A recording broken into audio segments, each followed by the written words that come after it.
Разработчик сайта Ахросмыр отметил, что для него было большой честью участвовать в столь масштабном проекте. Работа над сайтом только начата. Предстоит собрать большое количество материалов, фотографий, работа над архивными данными. Достаточно необычный подход у разработчиков сайта был к его визуальному оформлению. После недолгих раздумий было решено остановиться на чистом листе с росписью самого Нестора Лакоба. Чистый лист, с которого Нестор Аполлонович Лакоба и его единомышленники начинали восстановление государственности Абхазии, более полувека утраченной.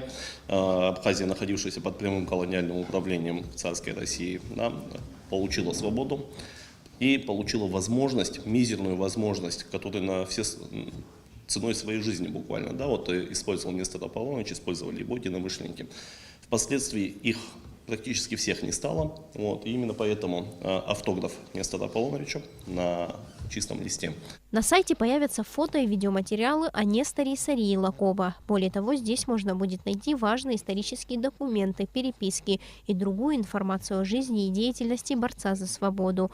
Более того, на сайте будет много информации о жертвах политических репрессий. Любой человек может войти на этот сайт и, по сути дела, узнать все новости, которые, в общем-то, будут происходить в музее и вокруг историко-мемориального музея. Но он посвящен не только Нестору Лакобу, естественно, знаете, он посвящен будет и репрессивной политике того периода. Пока сайт функционирует только на русском языке. В ближайшем будущем планируется добавлять материалы и на английском. Это позволит иностранцам узнавать много нового об Абхазии. Министр культуры и охраны историко-культурного наследия Абхазии Эльвира Арсалия поблагодарила создателей сайта.